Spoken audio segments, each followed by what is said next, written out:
Controlling the mind. The Buddha said, "We the Tathagata are merely teachers showing the way out of the world, the way to heaven, or the way to Nibbana. We the Tathagata only provide the guidance. You yourselves, all laymen and laywomen, must do the work on your own." Even the Buddhas and all the enlightened disciples had to practice for themselves. One makes oneself. One liberates oneself from the world through one's own effort. Set your heart and mind on practicing for yourself. If one remains bound to the world, it is because of one's own mind, unwilling to go because of deluded self-attachment.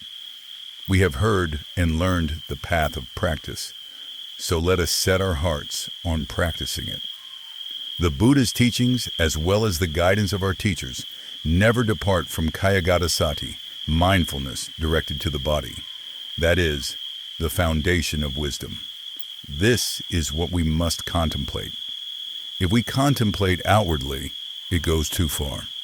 We must reflect inward so that the mind comes to know this physical body, to recognize this form as merely a conditioned entity, a common nature belonging to no one.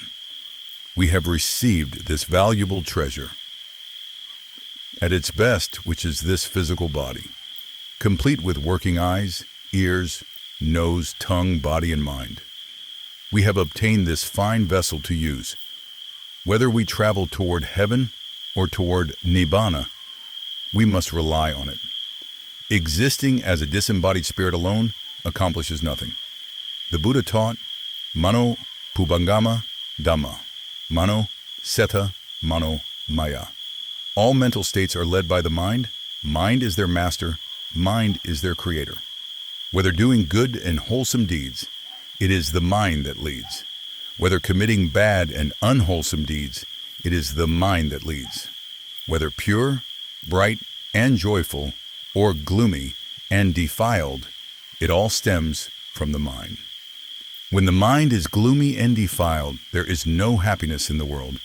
Wherever one stays, there is no joy. But when the mind is clear and bright, the Buddha said, Manasa sepasanana basati vakaroti va. If one speaks or acts with a pure mind, happiness follows him. Tato nang sukhaman veti. Wherever one goes, happiness follows, just like a shadow that never departs. Chayava anupayini. Like a shadow following a body. Whether going to heaven or returning to the human realm, it is all because of the mind. Therefore, let us earnestly train ourselves. Anchor mindfulness at the mind, control the mind to maintain mindfulness and clear comprehension, sampajanya, staying constantly self-aware. Do not allow your actions, speech, or thoughts to stray into error. Keep them controlled and right.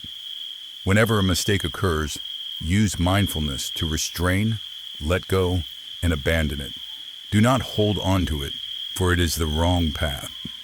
The Buddha showed us the path to hell, the path to heaven, the path to the Brahma realms, and the path to Nibbana. He instructed us to keep our actions pure, our speech pure, and our minds pure. This is the path to heaven and the path to the human realm, as well as the path to Nibbana. The path to hell is called misconduct. Misconduct in body, speech, and mind. This is the way to hell, which we must avoid. Now that we know it, we shall walk only on the smooth and comfortable path, which is controlled through body, speech, and mind. The entity that has traveled across countless lives and eons since the beginning of the world is none other than our own mind. Our own mind is the one creating karma and enmity over and over without end. Since it is our own mind, we must train it well so that it does not remain ignorant. This mind is the very one deluded through countless births and existences, wandering endless cycles in samsara. Understand that the creator of karma and retribution is the mind. The true agent of karma is the mind itself, this single mind, this single consciousness. Having crafted karma, it wanders through cycles of death and rebirth endlessly. Now that we know this, we must control the mind, guide and teach it, and make it clear and pure.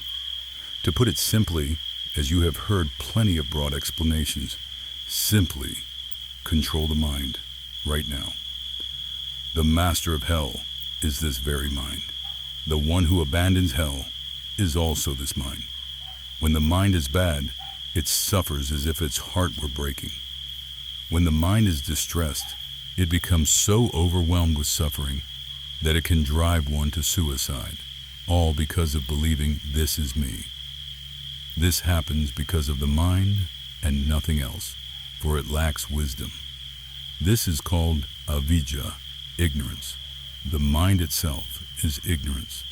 Thus, we should listen, investigate, and reflect upon causes and effects. Where does suffering come from?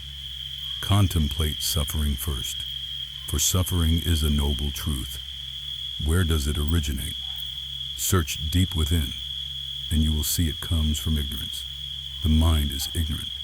Thus, it suffers, becomes distressed, desires and craves. It wants to be this or that, or shuns being this or that, out of hatred and aversion. Hating what it is, it seeks external fixes, buying cosmetics and products to apply over wrinkled skin to deceive its appearance. But for how many days does that last before it returns to its old, wrinkled state? Look for a real solution. What is called vibhava tanha, craving for non-existence, resides right in our minds. As we listen and train ourselves here, making effort in spiritual practice, it is because we want to know what truly belongs to us. Once we know, we tame this mind, polish this mind, and instruct this mind so that it understands conditioned phenomena, sankhara. It remains ignorant because it foolishly believes that this entire body is me, a man or a woman. It attaches itself to things far and wide across the earth. Attached to one's body is not enough. It extends attachment across the land. All this stems from delusion. It holds on to work, duties, arts and sciences, all to sustain one's family, indulge oneself in pleasure, or support the religion. Supporting the religion is good, provided one gains wisdom and does not cling to it. In the law of dependent origination, paticca samuppada, it is taught. Ignorance gives rise to volitional formations. Formations give rise to consciousness. Consciousness gives rise to mind and form. It is said that by extinguishing just that single ignorance, all results are extinguished. For all phenomena flow from a cause. Whether good or bad, phenomena flow from the cause of ignorance, the lack of understanding that leads to grasping things as a self, resulting in ongoing pleasure and suffering. This is called vada, the endless cycle. We have wandered in this cycle since the earth was formed. Everyone, doctors, noblewomen, and all, having been born in this life, possesses the merit of having practiced the 5 precepts, 8 precepts, observance days, and the 10 wholesome actions. Thus, you are born complete, not lazy, not weary, but taking delight in acquiring knowledge and skill until attaining high positions. This is because of the merit accumulated in past lives, as stated in Pupe Ka Katapunjata. Having accumulated merit in the past, one is born in a suitable environment, patirupadesa.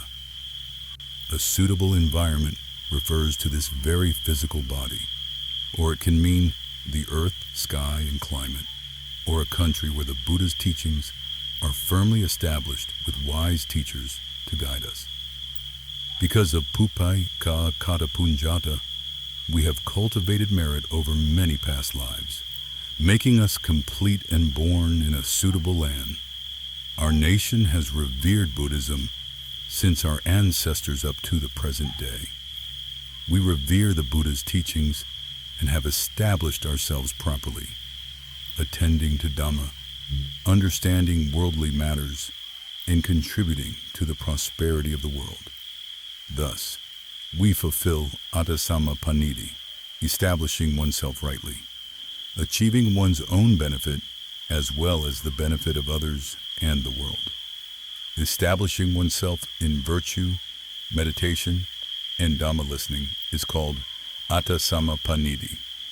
Setting oneself in the right direction is praised as the highest blessing. Maintain mindfulness to govern your mind. This is the highest form of establishing oneself properly. Control the mind so it becomes truly wise. The creator of karma and retribution is this very mind. The hellish spirit is this mind. Heaven is this mind. The Brahma realm is this mind. Once this is realized, continue your spiritual effort until Nibbana, dispassion/weariness, arises toward this physical existence, which has recurred over countless lifetimes. Wandering through cycles of rebirth yields nothing lasting. Only listening to Dhamma, practicing generosity, and maintaining one's virtue serve as ariyadhana, noble wealth, the internal wealth that accompanies the mind through every birth and life. When the mind commits a bad deed, it does not forget it. Nobody desires evil or bad karma. Consider this. Even a branded convict tries to hide in forests and caves to escape the police. Yet one cannot escape bad karma. Likewise, once committed, the unwholesome mind remembers it. Falling into hell is experienced by that very mind. This body of ours simply rests upon the earth. The earth element returns to earth, the water element to water. The wind and fire elements return to wind and fire as before. Once freed from one life, consciousness returns to take up the old elements again, utilizing earth, water, wind, and fire completely. If used in a good and righteous way, it leads to the attainment of the paths, fruits, and Nibbana. The Buddha himself relied on these physical elements and this suitable environment to cultivate his perfection, paramis. His disciples who reached Nibbana, following the Buddha, also relied on this physical frame. Without this physical frame, a disembodied mind alone could accomplish nothing at all. The same applies to heavenly beings, enjoying celestial mansions throughout their lifespans based on merit made in the human realm. Once that merit is exhausted, they descend to the human world to build merit anew according to their actions. Those who incline toward merit strive for merit. Those who incline toward bad deeds pursue bad deeds, just like Devadatta. Each walks their own chosen path. I teach you only this: maintain mindfulness to control the mind. The hellish creature is the mind. The animal is the mind. Indra and Brahma are the mind. The one entering Nibbana is also the mind, no one else. The mind has no physical form or substance. It acts like a possessing spirit, going wherever it pleases,